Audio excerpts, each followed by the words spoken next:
Assalamualaikum warahmatullahi wabarakatuh. Kembali lagi kepada Tira Fatmasari dari Universitas PGRI Palembang, Program Studi Pendidikan Akuntansi. Baik, di sini saya akan sedikit menjelaskan mengenai siklus perusahaan manufaktur. Nah, apa sih yang dimaksud dengan perusahaan manufaktur? Jadi, perusahaan manufaktur adalah perusahaan yang kegiatannya mengolah bahan baku menjadi barang jadi, kemudian menjual barang jadi tersebut. Kegiatan khusus dalam perusahaan manufaktur adalah pengolahan bahan baku menjadi barang jadi. Jadi, kegiatan ini itu sering disebut juga sebagai proses produksi. Nah, selanjutnya di sini ada siklus akuntansi perusahaan manufaktur yang meliputi dua tahapan, yaitu tahap pencatatan dan tahap pengkisaran. Apa sih tahap pencatatan? Jadi tahap pencatatan itu adalah terdiri dari menganalisis bukti transaksi, pencatatan dalam jurnal, dan memposting ke buku besar. Sedangkan tahap pengikhtisaran itu meliputi neraca saldo, neraca lajur, dan penyesuaian laporan keuangan, jurnal penutup, neraca saldo penutup, dan jurnal pembalik. Nah, di sini ada transaksi. Jadi transaksi di sini adalah suatu aktivitas perusahaan yang menimbulkan perubahan terhadap posisi harta keuangan perusahaan. Misalnya nih, seperti menjual barang, terus membeli, membayar gaji, serta membayar berbagai macam biaya yang lain.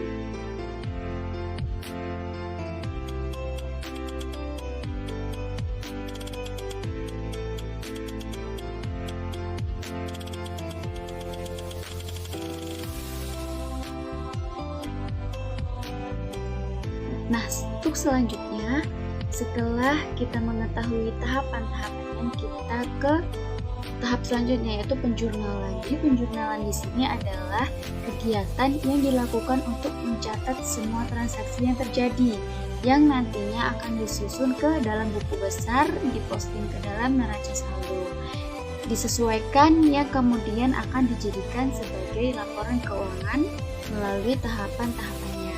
Contoh nih, di jurnal penjualan. Pada jurnal penjualan di sini ada tanggal, nomor faktur, dijual kepada siapa, referensi, piutang usaha atau penjualan, harga pokok penjualan, persediaan barang jadi. Untuk tanggal di sini pada bulan Desember tanggal 2, nomor fakturnya 121 dijual kepada toko melati. Nah, di debit di sini terdapat piutang usaha sebesar 640.000. Di kredit itu ada persediaan barang jadi senilai 450.000. Pada tanggal 14 juga seperti itu, ada piutang usaha senilai 925.000 dan di kreditnya 650.000, dan nanti akan dapat hasil di debitnya 2.485.000 dan di kreditnya 1.250.000. Ada jurnal penerimaan kas, pembelian, pengeluaran kas, pemakaian bahan baku, jurnal umum. Nah, untuk selanjutnya itu adalah posting ke buku besar. Jadi, buku besar itu merupakan pemindahan akun dari jurnal umum, sehingga posting dilakukan setelah membuat jurnal umum dalam buku besar. Jadi akun-akun yang digolongkan dalam akun real atau real account dan juga nominal account, atau bisa disebut juga akun nominal. Contoh nih, di sini ada posting buku besar kas, ada kas. Di sini ada tanggal, keterangan, referensi, debit dan kredit, terus saldo, debit dan kredit. Setelah itu ada piutang usaha.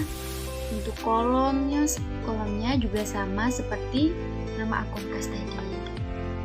Ada taksiran piutang tak tertagih, ada bahan baku dan perlengkap di pabrik, terusnya.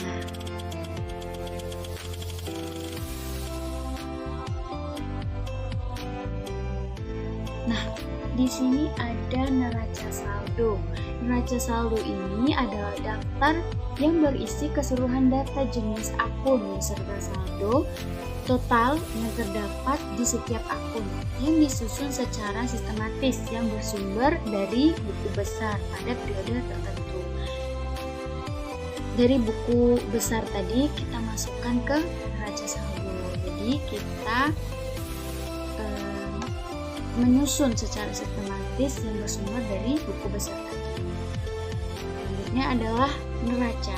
Jadi neraca di sini adalah bagian dari laporan keuangan yang mencatat informasi tentang aset, kewajiban, ekuitas, pemegang saham pada waktu tertentu.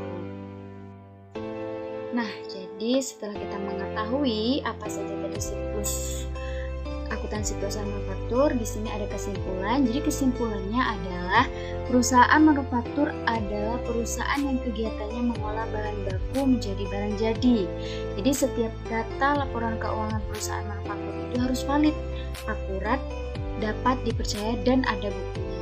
Jadi siklus akuntansi itu meliputi tahapan pencatatan dan tahap pengikhtisaran yang telah kita jelaskan di slide sebelumnya. Yang selanjutnya ada beberapa masalah yang sering terjadi pada akuntansi perusahaan manufaktur. Itu apa? Adalah persediaan biaya manufaktur dan beban produksi. See you, terima kasih, semoga bermanfaat. Bye.